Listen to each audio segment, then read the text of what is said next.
presencia en nuestro corazón a través de tu Santo Espíritu. Gobierne este momento de reflexión y de reverencia. Inclinemos nuestra cabeza para invocar esa presencia de su Santo Espíritu. Amante y misericordioso Padre nuestro, queremos en este momento, Señor, darte nuestros más sinceros agradecimientos por podernos congregar en absoluta libertad. Queremos que tu Santo Espíritu impregne cada mente para que, teniendo el discernimiento adecuado, tu palabra sea derramada y glorificada en este momento. Gracias por cada uno de los aquí que estamos presentes, por sus familias y por todo miembro de la Iglesia Adventista en toda la tierra. Dirígelos, Señor, consuélalos en sus aflicciones, pero sobre todo, Señor, permítenos perfeccionarnos en tu carácter, para que en un momento no muy lejano podamos mantenernos de pie ante tu pronta venida. En Cristo Jesús te lo agradecemos. Amén.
Privilegio estar aquí con ustedes para compartir el mensaje de la palabra del Señor.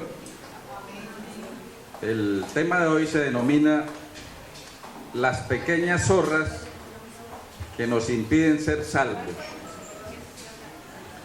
Y como ustedes se dieron cuenta, en la lectura bíblica de Cantares 2:15, la exhortación a través de este pasaje bíblico es cazarnos las zorras que arruinan, ¿qué? Nos están arruinando la viña que está en ciernes, o sea que está, ¿qué? En flor, floreciendo. O sea, cuando algo está floreciendo es indicio de que va a dar, ¿qué? El árbol, va a dar fruto. Entonces muchas de las zorras pequeñas que vamos a ver son situaciones cotidianas de las cuales los que estamos aquí o en el mundo no estamos exentos. De antemano les expreso que voy a leer 44 zorras pequeñas. Luego en un futuro, si hay la oportunidad, Dios mediante, vamos a hablar de más de 50 zorras grandes. ¿Y por qué el tema de hoy?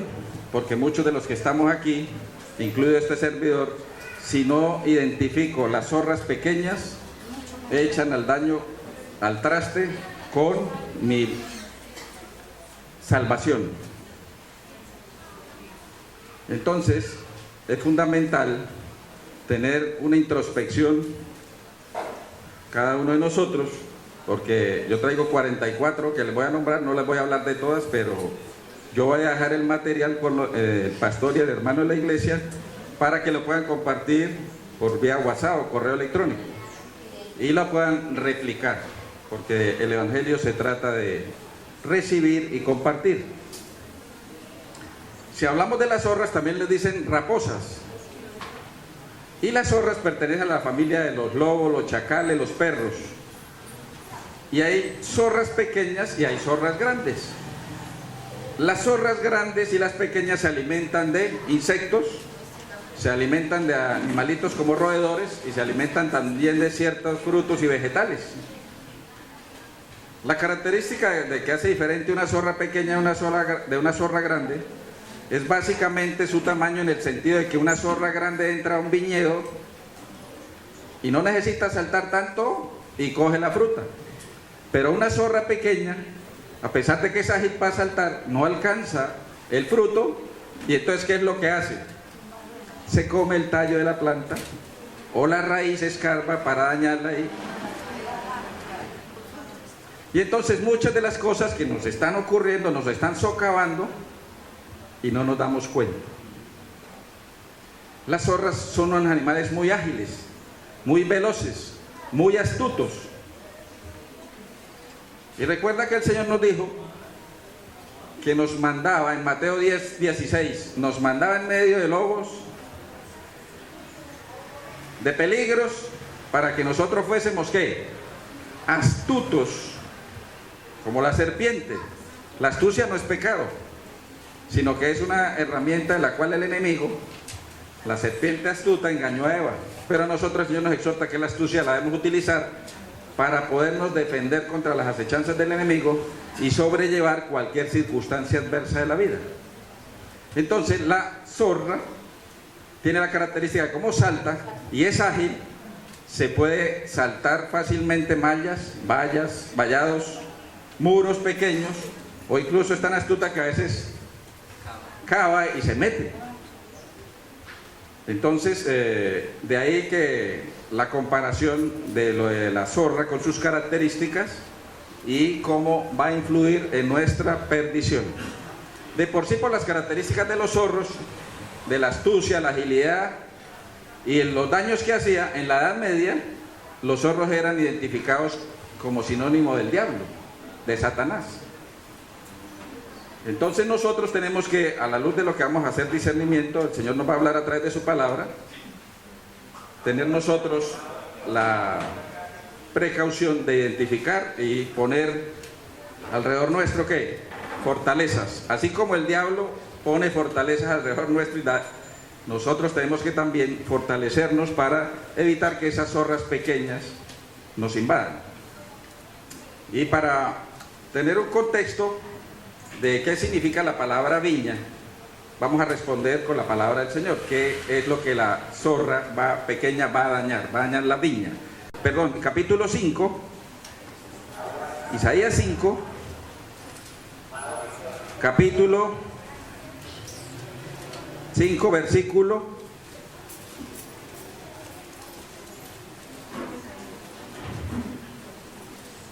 7.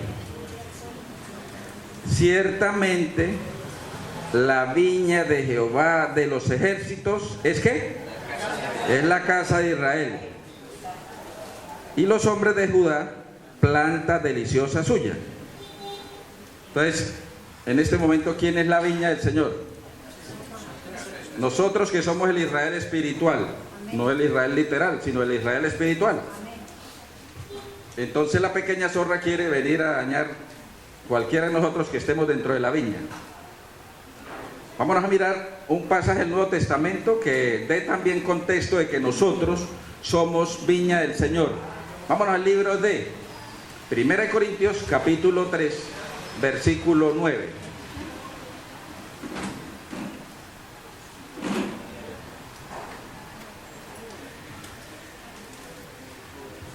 Nosotros somos colaboradores de Dios. Está hablando el apóstol Pablo en nombre de los predicadores. Y vosotros, referente a quién? A los que estamos. ¿Sois qué? Labranza de Dios, edificio de Dios. Entonces nosotros somos el cultivo, la viña que el Señor está preparando. Los cultivos tenían la precaución de que tenían que hacerle un vallado, o sea, un encerrado. Pero fuera de ese encerrado tenía que tener una torre donde estaba ¿quién? Un vigía, que en el término se llama una atalaya, ¿cierto? Un guardián. Vamos a leer eso en la Biblia. Vamos al libro de Marcos, capítulo 12, versículo 1.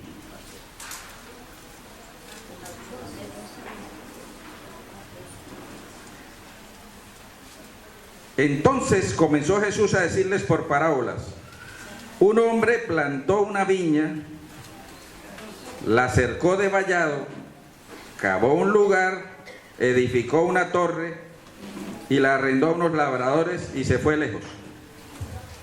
¿Quién es ese que plantó una viña? ¿Cuál es la viña? Nos puso un cerco. ¿Con qué nos protege el Señor? ¿Cuál es el cerco que el Señor nos pone? Hay varios conceptos. ¿Cuáles creen ustedes que son lo que el Señor puso alrededor nuestro para protegernos? Entonces dice el Espíritu Santo, los 10 mandamientos. Amén. ¿Los quién? Bueno, entonces el Señor puso mucha ¿qué? Mucha defensa alrededor nuestro. También la palabra. Pero dijo que puso ¿qué? Una torre. Para que estuviésemos ¿qué? Entonces, ¿nosotros somos atalayas? ¿De quiénes? Debemos ser atalayas de nuestros hermanos de la viña. Por eso el Señor dice en el Evangelio: lo he puesto a atalaya, y si se pierde aquel al que le puse, se lo cobro ¿de qué? De mi mano. Atalaya de esas posibilidades con las zorras pequeñas. De antemano les comparto que voy a hablar 1 hora. Y como dijo el Señor en Juan 6:67, si alguien quiere iros, no hay problema. Porque se fueron empezando a ir la gente, le quedaron los 12 discípulos y les dijo: ¿quieren irse vosotros también?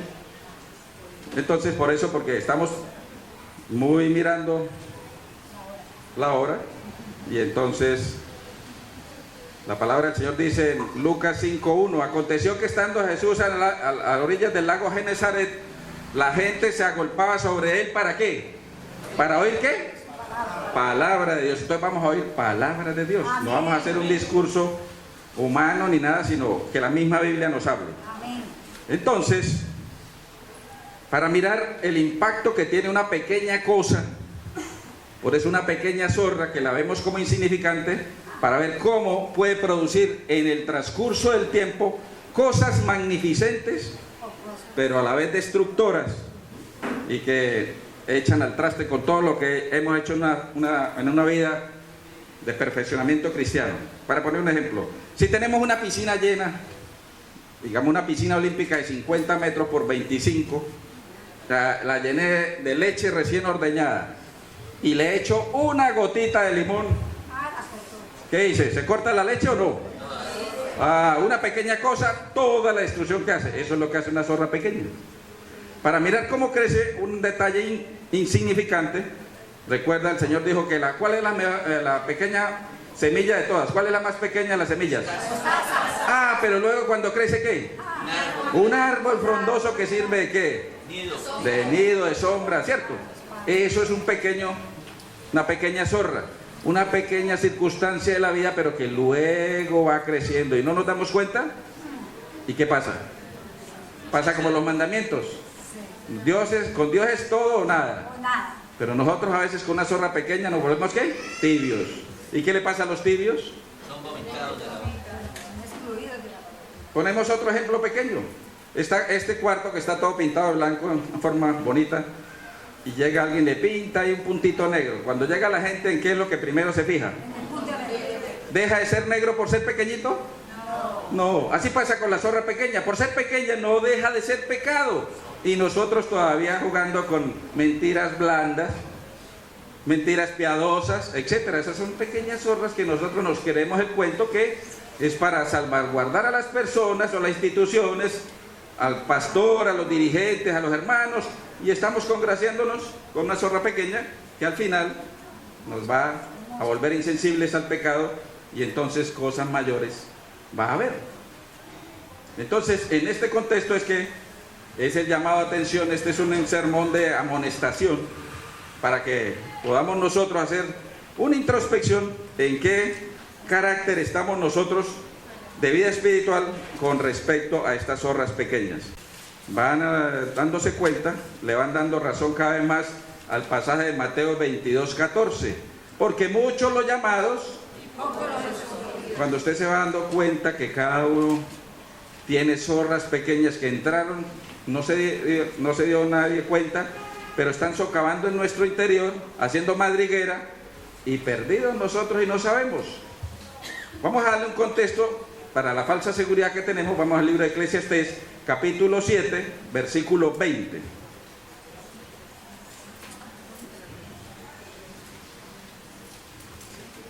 El Señor: ciertamente no hay hombre justo en la tierra que haga el bien y ¿qué? Que no peque. Y nunca peque. O sea, todos los que estamos aquí, de una u otra manera, en el pasado, en el presente o en el futuro, estamos expuestos ¿a qué? A pecar. Porque como decía el libro dice el libro de Génesis capítulo 6:5, la mente del hombre es de continuo ¿a qué? Al mal. Y si nosotros no tenemos bien esos vallados y estas cosas, entra la zorra para provocarnos que ese pensamiento de continuo al mal se dispare. Por eso el Señor dice: quien quiere estar firme, mire que qué. Y el enemigo aquí es astuto para que mediante estas zorras pequeñas Vámonos a dar otro contexto de lo que el Señor nos amonesta bíblicamente para tener cuidado con el pequeño detalle que nos contamina todo. La palabra levadura, ¿qué significa en la Biblia? ¿Ah? Pecado. Entonces vamos a contestar. La Biblia del Señor dice que la masa de la iglesia es semejante a la levadura que hace crecer ¿qué? La masa. La iglesia. En ese contexto, ¿quién es la levadura? El Espíritu Santo. El que hace crecer la masa de la iglesia es el Espíritu Santo. Entonces, no se atrevan a contestar de una vez, sino denle el contexto a la situación. En la gran mayoría de pasajes de la Biblia, la levadura es sinónimo de pecado. Pero en unos pasajes, específicamente en dos, en Mateo y en Lucas, la levadura que hace crecer la masa de la iglesia es el Espíritu Santo. Entonces, para darle otro contexto, ¿cuál es el día del Señor? ¿El sábado, están seguros? Entonces vamos a mirar, les acabé de decir que no respondan sin pensar. Vamos al libro de Job, capítulo 1, versículo 15. Job, capítulo 2, versículo 1, alguien que lo lea de pie. Dice Job,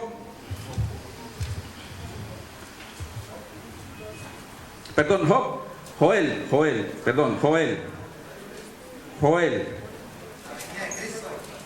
¿Qué dice el capítulo 1, versículo 15? Aquel del día, porque cercano está el día de Jehová, y vendrá como destrucción por el Todopoderoso. Aquí, ¿cuál es el día del Señor? El día del Señor. Vámonos al 2:1. Tocad trompeta en Sión y dad alarma en mi santo monte, porque tiemblen todos los moradores de la tierra, porque viene el día de Jehová, porque está cercano, día de tinieblas y de oscuridad, día de nube de sombra. Aquí a cuál estaba haciendo referencia. Y entonces ustedes van a leer en Sofonías, en otros pasajes, y en la mayoría de pasajes el día del Señor es ¿cuál día? El día de su juicio, de su venida. Entonces hay que tener cuidado porque esas zorras pequeñas son a veces malinterpretaciones, y usted entonces, si hace malinterpretación, ¿qué está haciendo? Mintiendo, y entre comillas puede estar dando una falsa profecía. Y parte de las zorras pequeñas, me anticipé, es creer en falsas profecías o participar de falsas profecías. Entonces hay que tener cuidado y contexto para hacer el análisis de cada pasaje bíblico.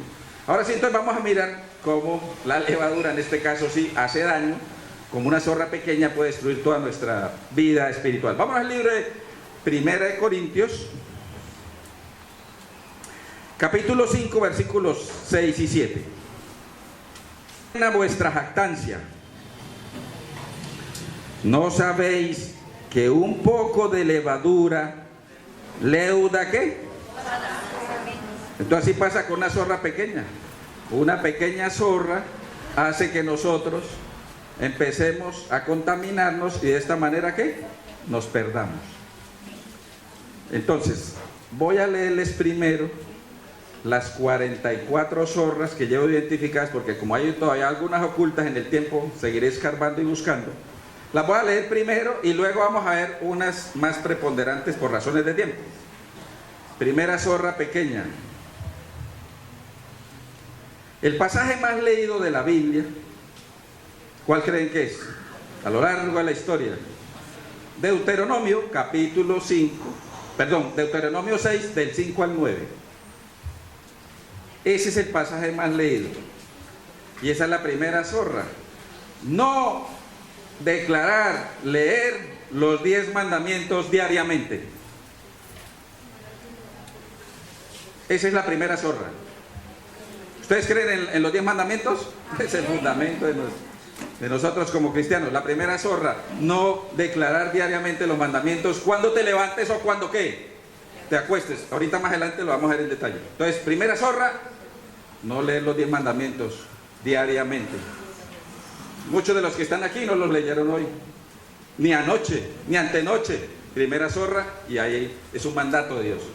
Segunda zorra, no glorificar a Dios, sino darle el crédito a otros. Tercera zorra, ser insensible a las necesidades de los demás. Y ahora que estamos con la migración y todo, y hay tanta desempleo que hay por las reformas tributarias y el desempleo, etc. El otro es falta de agradecimiento, la número 4. La número 5, no utilizar o rechazar los dones, los talentos y el llamamiento que Dios nos hace. Número 6, mantenernos en estado de amargura. Número 7, dejar de orar por los que nos comprometemos a orar. Entonces en la red de WhatsApp, que el hermano tal tiene tal, y todos de una vez mandan las manitas, y al mes les pregunto, no, pues hermano, ¿cuál hermano? Ya no están orando y la Biblia condena eso, así es que no se voten de primerazo. Octavo, consentir los pecados del otro, o sea, hacerle como un halago a aquel que peca por su astucia, la forma como engañó, mintió, etc. Noveno, procrastinar. ¿Saben qué es procrastinar? Procrastinar es posponer, dejar para mañana lo que debía hacer ¿qué? Eso es una zorra pequeña. ¿Cuándo es el día de salvación? Y les hacen el llamamiento y no, yo espero. Décimo, el no pedir amor y expresar afecto por otra persona, especialmente por nuestros enemigos. El no bendecirlos, el no ayudarlos o el no orar por ellos. Frecuente esa zorra pequeña. 11, el tener miedo, el tener angustia. ¿Cómo así? Pero todos tenemos, no. Una cosa es sentir angustia y otra tenerla en el tiempo. El Señor comenzó a sentir angustia cuando iba, pero no se mantuvo en el miedo. Tener miedo es lo mismo que la ira. Airaos, pero no pequéis. O sea, tenemos derecho a experimentar miedo, angustia, pero no a tenerlo en el tiempo. Si no, entonces, ¿para qué las 3.573 promesas de la Biblia?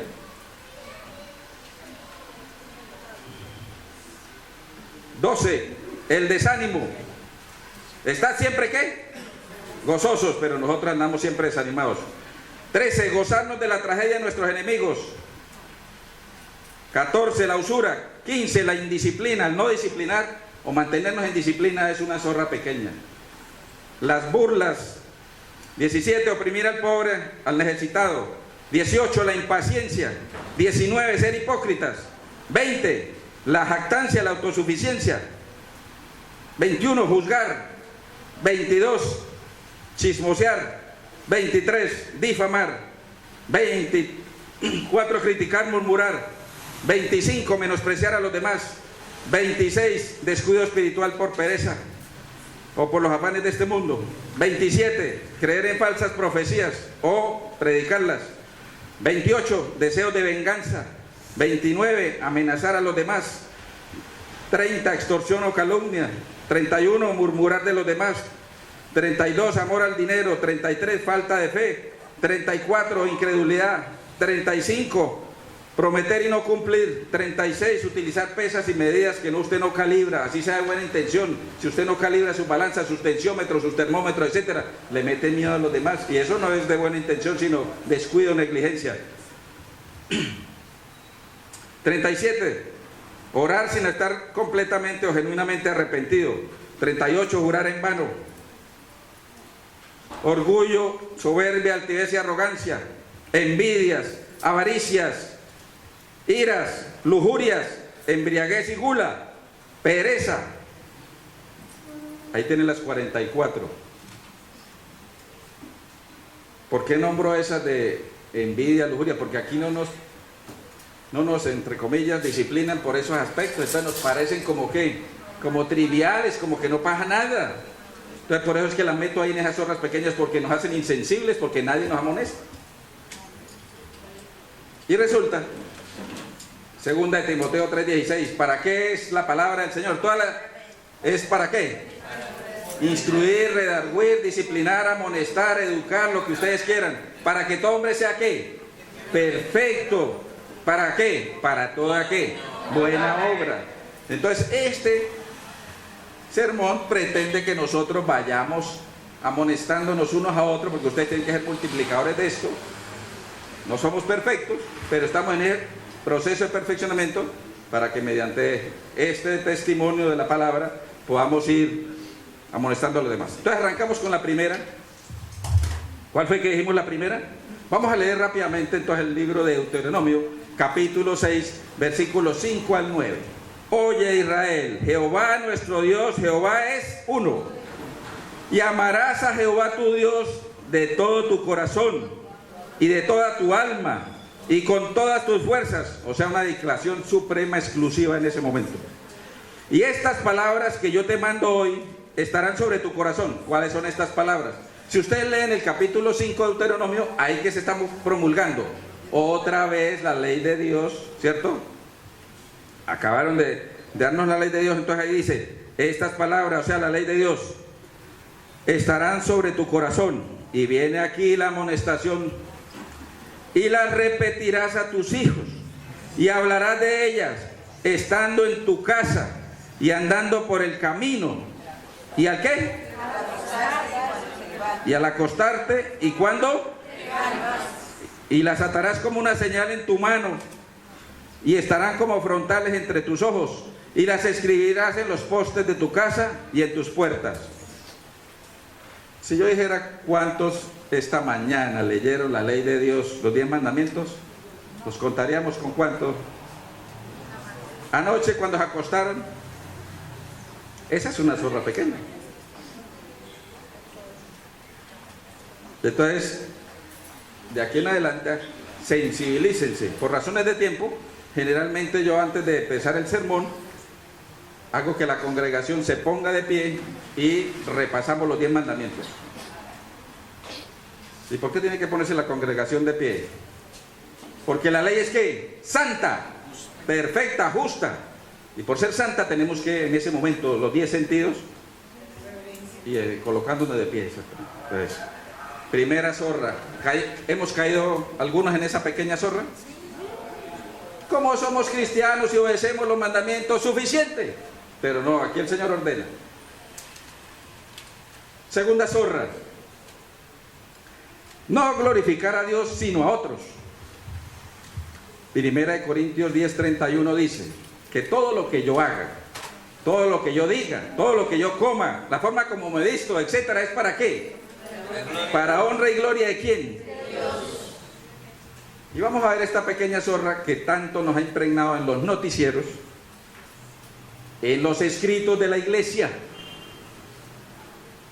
en nuestra cotidianidad al hablar como individuos entre comillas cristianos. Vámonos al libro de Isaías 65:11. Dice la palabra del Señor: pero vosotros, los que dejáis a Jehová, que olvidáis mi santo monte, que ponéis mesa para ¿quién?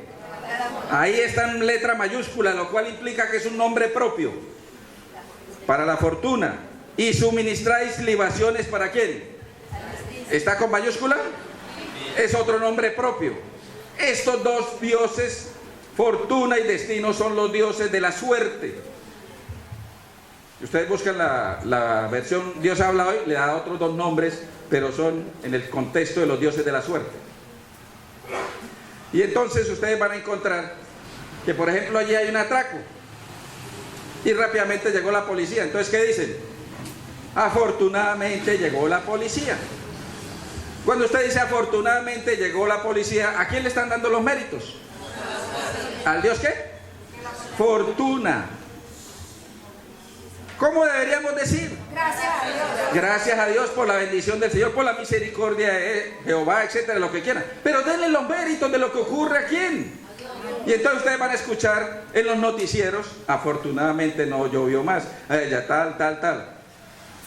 Y en los folletos de escuela sabática: afortunadamente somos hijos de Dios. Así lo he leído. Y en este trimestre, varias.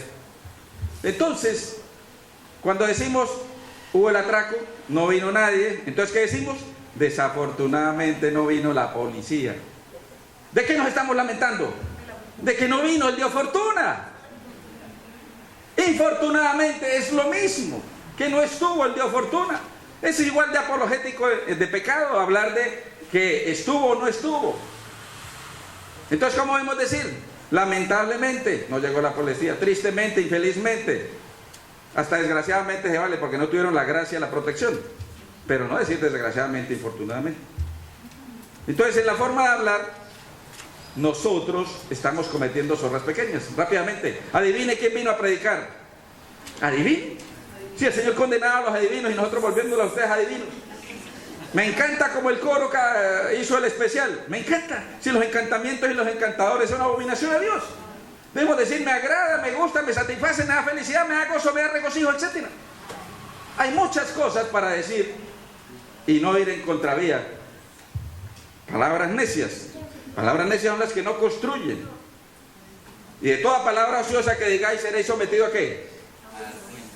¿Para salvación o para condenación? Mateo 12. Entonces vamos a leer el contexto. Vámonos a Colosenses 3:17. Ya dijimos 1 Corintios 10:31, todo lo que usted haga sea para gloria de Dios. Vámonos a Colosenses 3:17. Y todo lo que hacéis, sea de palabra o de hecho, hacedlo todo en el nombre del Señor Jesús, dando gracias a Dios Padre, ¿por medio de quién? O sea, todo es para gloria y honra del Señor. Dice la palabra del Señor: dad gracias en todo. En lo bueno y en lo aparentemente malo. Porque el Señor tiene propósitos de paz con cada uno de nosotros. Vámonos entonces a mirar otro contexto. Ser insensibles a las necesidades de los demás es una zorra pequeña. Y entonces algunos dicen: hermano, la Biblia dice en el libro de Eclesiastés 7:16, no sea demasiado bueno, no sea demasiado justo. Entonces, como dice, ¿para qué arruinarse? Y entonces nos disfrazamos, entre comillas, o nos justificamos en ese pasaje para volvernos ¿qué? Insensibles. No, a esa familia yo le he dado 5 veces, no le vuelvo a dar, que vaya y busque otro, ya me cansé, ya les he dado mucho. Y resulta que la Biblia dice en Gálatas capítulo 6 versículo 2: sobrellevad las cargas unos a otros. Yo tengo muchos pacientes, yo soy médico, yo tengo muchos pacientes que me lloran, me ruegan: Señor, si tiene doctor, si tiene una posibilidad, porque mi hijo ha pasado desde hace 2 años que salió ingeniero civil, cartas y recomendaciones, hojas de vida, y nadie lo llama, y estamos en una situación precaria, etcétera, etcétera, y ya los amigos se cansaron y todo. ¿Seguimos siendo insensibles cuando damos ese esfuerzo humano que no se le suple? ¿Qué dice? Tenemos que, a mí me golpea Proverbios que dice, el que cierra sus oídos al clamor del pobre, cuando clame, ¿qué pasará? Vamos a leerlo porque es que la palabra es contundente. Vámonos al libro de Proverbios, capítulo 21, 13. Tuve hambre y no me diste de comer, estuve desnudo y no me vestiste, estuve enfermo, no me ayudaste, me visitaste, etc. Entonces, ténganlo. Justicia divina 7:12, como queréis que los hombres hagan contigo, haz con ellos. Si tú estuvieras en esa necesidad, ¿le gustaría que su amigo o su hermano le compartiera? Pues claro que sí. Y en cuanto a uno eso lo hiciste, entonces tengan cuidado con eso. ¿Qué dice Proverbios 21:13? El que cierra su oído al clamor del pobre, tampoco será oído cuando clame. Cuando usted clama, ¿le gusta que el Señor lo escuche? ¿Y se ha dado cuenta si ha cerrado sus oídos a los vecinos, a las necesidades de los demás o de la iglesia? Porque ahí sí, clama a mí y yo te oiré. ¿Y qué? Y te responderé. Jeremías 33:3. Ah, pero eso sí nos gusta, pero lo otro no. Entonces cuando yo clame no seré oído. Y luego nos quejamos, ¿y por qué esto tanto que llevo pidiendo, tanto que yo no sé qué? Porque estoy en esa insensibilidad. Y el enemigo sí es que es astuto. Nos ha pasado. Llega una familia a las 11:30 de la mañana, sabe que en ese momento están preparando ¿qué? Y entonces llega una familia con 2 niños y tal, entonces tocan. Tenemos hambre, danos de comer. Entonces, se le da como dijo Pedro, de lo que tengo, te doy. Entonces se le da, salen y entonces se quedan mirando por el ojo. ¿El ojo qué? No, mágico no. ¿Ves? ¿Sí ves? Entonces,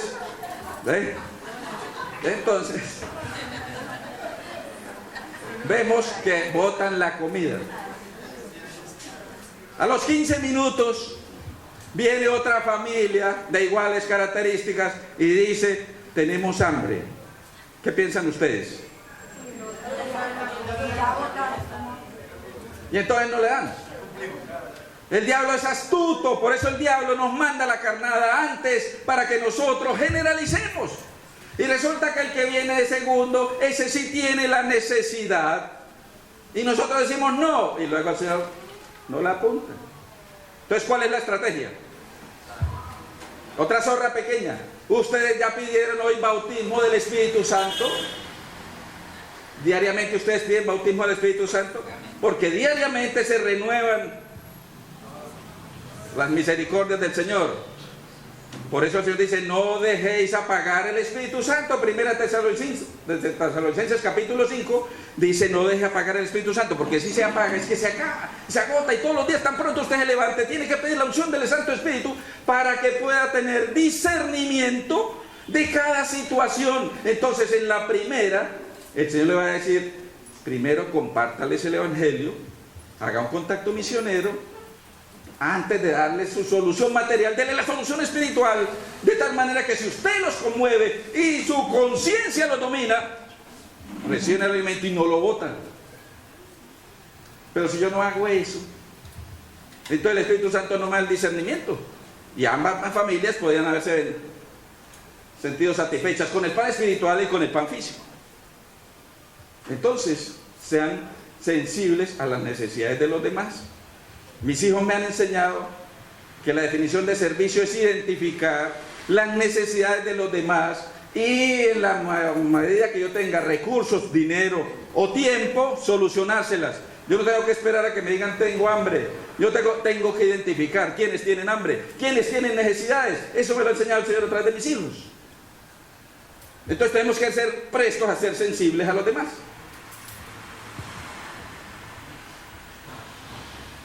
Entonces, por ejemplo, una vez iba con mi esposa y mis hijos en el vehículo, ya en el Parque San Pío, paramos. Y entonces sabe uno que se van a venir. Y entonces, lo digo sinceramente, no tuve chance de subir el vidrio. Y se vino alguien, venía detrás de un árbol. Y antes de que él me hablara o me pidiera, yo le largué la mano. Y mi esposa me dijo, ¿usted no sabe de dónde salió? Viene detrás del árbol, sin saber qué estaba haciendo. Le di la mano. Y antes de que él hablara, yo empecé a preguntarle, ¿cómo te llamas?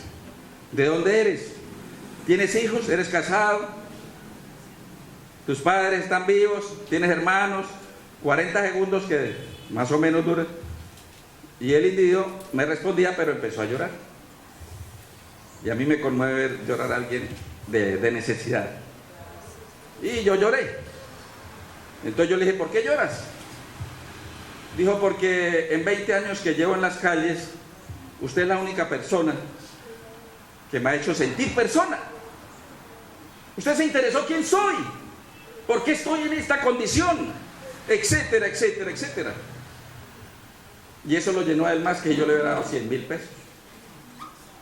Entonces, en ese momento la necesidad de él era ser una persona.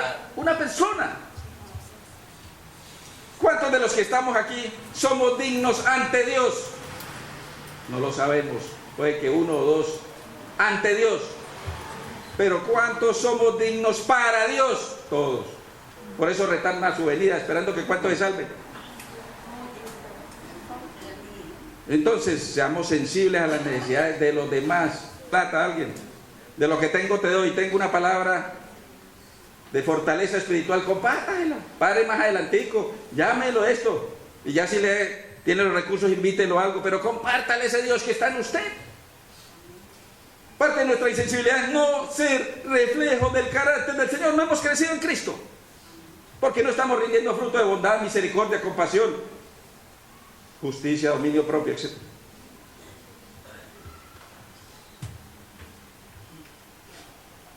Vamos entonces, por ejemplo, si tu enemigo tiene hambre, no, pero es que me la hizo, ¿cómo le voy a dar?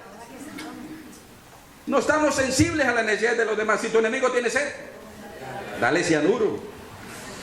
Hay que acabar con ellos. Por ejemplo, yo pertenezco al grupo Retoñitos que va a evangelismo a las cárceles. Y entonces allá tenemos se llama Retoñitos porque ahí los niños de las reclusas los tienen ahí en la cárcel hasta los 3 años de edad. Y luego ya los retiran para el bienestar o los familiares. Entonces allá necesitan pañales, teteros, leche, se necesitan toallas higiénicas, se necesitan cepillos de dientes, cremas dentales, jabón de tocador, champú, etcétera, todo para las mujeres y los niños. Eso no se lo da a la cárcel. Y hay mujeres que no cuentan con alguien que les facilite los recursos. Entonces parte de la filosofía es reunir fondos. Entonces estaba yo en consulta y le mostré el proyecto a una persona adinerada. Digo, oiga, qué labor tan bonita y todo. Yo le digo, lo que usted quiera y le salga de su corazón, pues deme algo. Entonces me da como 100,000 pesos. Tome de una vez para eso. Y bueno, entonces, cuando dijo, ¿de dónde es la obra? No, de las reclusas. Me quitó los 100,000 pesos. ¿Cómo la yo a dar a las que me roban, las que me asaltan, me atracan? Así es, nosotros, entre comillas de efervescencia, manifestar nuestro altruismo cuando en el fondo somos unos hipócritas. Entonces por eso no estamos en sensibilidad de las necesidades, sobre todo de nuestros enemigos. ¿Va a haber pobres en el pueblo del Señor hasta que Él venga? Sí. No, pero el evangelio de la prosperidad es, usted es el hijo del rey, usted es el hijo del príncipe, usted es el hijo yo no sé qué, ¿cómo se va? Es que usted no decreta que tenga prosperidad, etcétera, etcétera. La Biblia dice que debe haber pobres en el pueblo de Dios que tienen necesidades y de las cuales nosotros tenemos que identificar para ser reflejo de su carácter, porque si todos fuésemos ricos, todos fuésemos millonarios, ¿cómo manifestaría usted su bondad? ¿Cómo manifestaría usted su misericordia? ¿Cómo? ¿Sí? Su amor por el necesitado. No se podría manifestar ese fruto. Entonces la Biblia dice, vamos a leer un pasaje porque dijimos que todo es con contexto bíblico. Vamos al libro de Marcos 14:7. Tendréis a los pobres con vosotros, siempre es aquí hasta que el Señor venga. Y cuando queráis, porque Él no nos obliga, les podréis ¿qué? ¿Hacer qué? Bien. Cuando queráis. O sea, para querer hay que identificar. Y ese es el valioso aporte que el Señor me ha hecho a través de mis hijos, ambos. Vamos a otro, zorra pequeña. Falta de agradecimiento. Si ustedes hacen una labor y por ejemplo mencionaron a todos, pero a usted no lo mencionaron aquí, ¿usted cómo se siente? ¿Ah? O si usted le hace un servicio a un hermano o una hermana de la iglesia con todo esmero y todo, y la hermana se va sin darle gracias, ¿cómo se siente?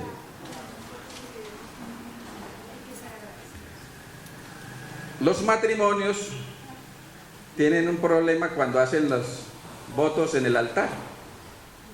Cuando esté en la pobreza, en la riqueza, en la salud, en la enfermedad, en la prosperidad y en la escasez, etcétera. Pero me llamaba la atención que en la iglesia no dijeran en la fidelidad y en la infidelidad. No es que estamos haciendo apología a la infidelidad, simplemente que la mayoría de hogares se pierden por eso dice huid de la fornicación. Eso es, varias veces en la Biblia nos dice huid de la inmoralidad sexual.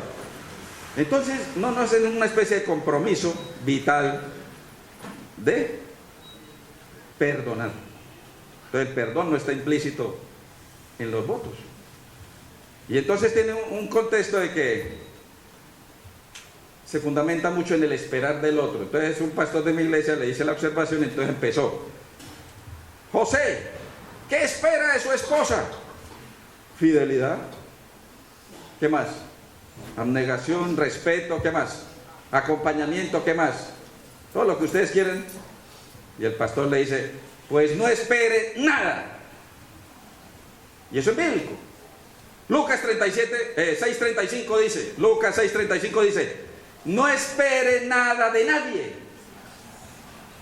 Porque si usted espera y no le agradece, ¿qué pasa? Se siente usted ofendido, se siente con rabia, con no le vuelvo a hacer un favor, no lo vuelvo a tal y tal. Entonces la Biblia dice: no espere nada de nadie. Pero aquellos que reciben un favor, un servicio, si les dice: sed ¿qué? Agradecido. Volvemos a 1 Tesalonicenses 5:4. ¿Sí? ¿Das gracias a él? Vamos a leer algunos pasajes. Entonces empecemos con el de los 10 leprosos que el Señor salieron al encuentro del Señor y el Señor los sanó. ¿Recuerden en Lucas 17? Va y sana a los 10. Los 10 se fueron, pero uno que no era de la cuerda del Señor, un samaritano, se regresó. ¿A qué? A darle gracias. ¿Y qué dijo el Señor? ¿Se molestó o no se molestó? El Señor se molestó porque los otros 9 no tuvieron una actitud de ¿qué? De agradecimiento. Parte de los requisitos que se necesitan en un individuo cristiano para sobrellevar cualquier circunstancia de la vida, especialmente las adversas, es un antídoto que consta de 3 elementos. Filipenses capítulo 4, versículos 6 y 7 dice: por nada estéis ¿qué? Afanados, angustiados, ansiosos, sino que todo pónganlo en ¿qué? Oración, ruego y ¿qué? Agradecimiento, gratitud, para que entonces la paz de Dios, que sobrepasa todo entendimiento humano, ¿qué? Nos guarde en Cristo Jesús. El ser agradecidos es un antídoto, parte del antídoto para que nosotros no nos mostremos angustiados, obnubilados, derrotados. Vámonos ahora también a mirar Colosenses capítulo 3, versículo 15 y versículo 17.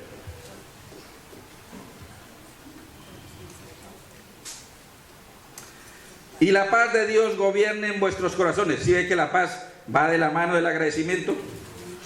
A la que asimismo fuisteis llamados en un solo cuerpo. Y sed, ¿qué? Aquí dice sed agradecidos. Es una orden imperativa. Es como, haga cuenta, un mandato. Versículo 17. Y todo lo que hacéis, sea de palabra o de hecho, hacedlo todo en el nombre del Señor Jesús, dando ¿qué? A Dios Padre por medio de Él. Cuando usted ofrece un servicio a alguien, parte del fundamento de ese servicio es que cuando la persona se siente agradecido, lo primero que hace es que glorificar a quién. Cuando usted es agradecido, glorifica al Señor. Usted le da a una persona agitada que no se esperaba esa ayuda, gracias Dios mío, envió este ángel de la guarda, o gracias Señor, porque el proceso que el Señor nos da para que nosotros tengamos en abundancia es dar fruto en abundancia hacia los necesitados, porque eso genera gloria a Dios. Y para eso fuimos creados, para glorificar a Dios.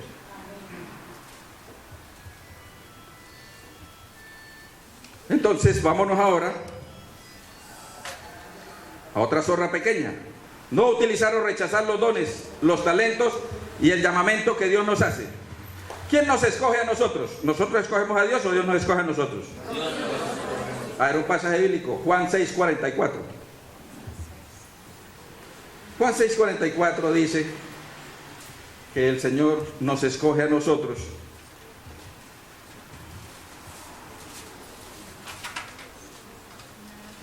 Ninguno, ¿cuántos? Ninguno puede venir a mí si el Padre que me envió no le ¿qué? No le trajere. Entonces, ¿quién nos escoge? A través del Hijo. Bueno, vámonos al versículo 45. Entonces, Dios nos escoge, Dios nos capacita. Vamos al versículo 45. Escrito están los profetas. ¿Y serán cuántos enseñados? ¿Cuántos? Enseñados por Dios. Y entonces aprendemos de Él.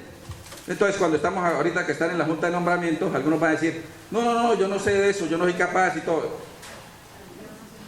¿Quién lo va a capacitar? Dios. Aquí dice que todos, no que algunos. Entonces todos serán capacitados por el Señor, ¿cierto? Entonces el Señor nos capacita y a algunos les da dones y o talentos. Está eso escrito claramente en 1 Corintios 12, en Romanos 12 y en Efesios 4. Están los dones que el Señor le da a cada uno para crecimiento ¿de qué? De la iglesia, no para su fructación personal. Entonces el Señor nos llama, nos capacita, etc. Pero nosotros decimos, no, este año no, el año entrante les colaboro. Y resulta que el pasaje contundente de Romanos 11:29, Romanos 11:29 dice, porque los dones del Señor son ¿qué? Irrevocables. ¿Qué quiere decir irrevocables? Irrenunciables. No dice solamente los dones del Señor, sino y el llamamiento. Leamos bien Romanos 11:29. Irrevocables son los dones y el llamamiento ¿de quién? ¿A quién? ¿A quién es el llamamiento? ¿A quién? A cada uno.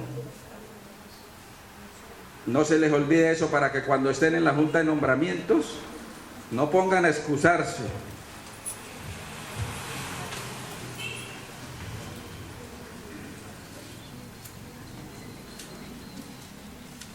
Vamos a mantenernos en un estado de amargura. La amargura es una zorra pequeña en el sentido de que la gente... ¿Qué es la amargura? ¿Alguien se le olvida la cosa amarga que ha probado? Difícilmente se le olvida a alguien lo amargo que es la situación de probar. ¿Por qué el Señor puso en la cena del Cordero Pascual, por qué puso que se cocieran hierbas amargas? En el libro de Éxodo, capítulo 1, 13 y 14, el Señor dice que el pueblo de Dios fue expuesto a amargura por la situación en Egipto. Entonces a sabor amargo era recordarles la amargura de la cual el Señor los sacó. Pero nosotros nos mantenemos en el Egipto al estar en amargura porque no le encontramos sentido dulce a la cotidianidad de la vida, a los hermanos, a la congregación, a la predicación, etc. Y la palabra del Señor es contundente. Vamos al libro de Hebreos, capítulo 12, versículos 12, 14 y 15.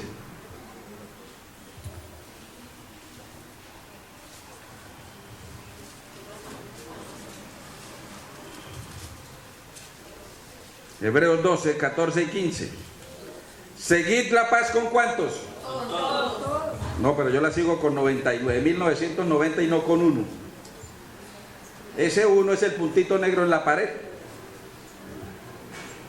¿Estamos en nuestras oraciones y en nuestra actitud procurando estar en paz con todos? Una cosa es que la otra persona no desee y amenace y todo, entonces uno se aparta, pero ora todos los días por él y está en disposición si se lo encuentra, ¿sí? Pero eso es, sigamos el pasaje bíblico, el versículo 15. Seguid la paz con todos, porque sin la santidad nadie verá al Señor. Ese puntito negro me altera toda la santidad, que es el paredón blanco. Mirad bien, no sea que alguno deje de alcanzar la gracia de Dios, que brotando alguna raíz de amargura os estorbe, y por ellos muchos sean ¿qué? La amargura me quita la gracia de salvación. Entonces, cuando hay amargura, llegó el hermano y yo me voy, o me quito, o se me dañó la paz. Eso es amargura. Cuando estoy ahí y hablan de alguien y cambia el ceño o me voy y no quiero seguir hablando de eso, tengo amargura. Amargura es perderle el dulce a la situación, la felicidad del momento. Y todos aquí tenemos amargura, de una u otra manera. Entonces, esa es una zorra pequeña.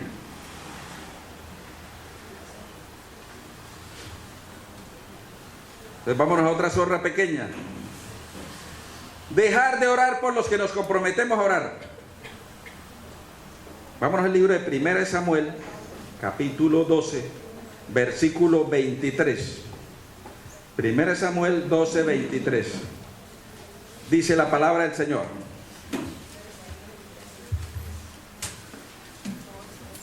Así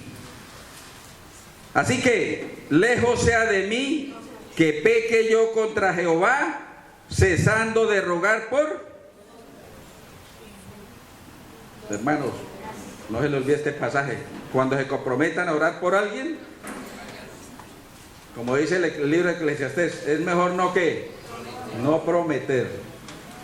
Si ustedes no cogen y lo escriben en su diario y lo guardan, pecan. Elemental, pero cotidiano. Otra zorra pequeña: consentir los pecados de otros. ¿Para qué fue que nos dijeron que servía la lectura de las Sagradas Escrituras? ¿Para qué? Para instruir, redarguir, disciplinar, corregir. ¿Les puedo robar 5 minutos más? Sí. Error, ¿sí veo? ¿Qué les dije? ¿Que si les puedo robar? ¿Y ustedes qué dijeron? Sí, Señor. La Biblia dice en Efesios capítulo 5 del 1 al 4: sed perfectos como el Padre, como individuos santos y escogidos, que el pecado ni se mencione. Yo lo menciono, pero yo le pido al Señor que me autorice en arrepentimiento para poder hacer una ilustración. El pecado no se debe ni mencionar. ¿Por qué? Porque de tanto decirlo nos volvemos ¿qué? Insensible. Ay, le va a robar este papelito, sí, cógelo, y le va a robar 5 minutos del celular, y robe, y como si nada.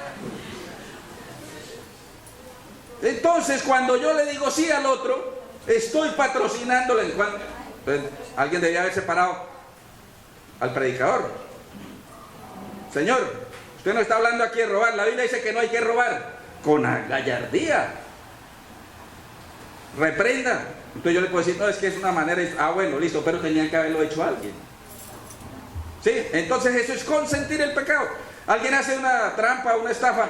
Oiga, qué astucia la suya para hacer eso. La próxima vez yo de pronto voy a intentarlo. Se consiente y le patrocina al otro. Vamos a leer dónde está ese pecaminoso acto condenable en la Biblia. Vámonos al libro de Romanos, capítulo 1, versículo 32. En ese capítulo 1 de Romanos se está hablando de todos los frutos de la carne, a los cuales el hombre fue abandonado para que su propia concupiscencia lo destruyera. Esa es la ira de Dios. La ira de Dios es apartarse para que su propia inclinación pecaminosa lo consuma y lo destruya. Esa es la ira que algunos llaman santa. Entonces, ¿qué dice Romanos 1:32? quienes habiendo entendido el juicio de Dios, que los que practican tales cosas son dignos de muerte, no solo las hacen, sino también se complacen con los que las... Entonces cuando usted se complace con el pecador es igual de culpable. No se les olvide eso. ¿Y ustedes por qué a veces no intervienen? Por cobardía. Y esa es otra zorra pequeña, la cobardía. Porque Dios no nos ha dado espíritu de ¿qué? De temor, de cobardía, sino espíritu de ¿qué? De amor,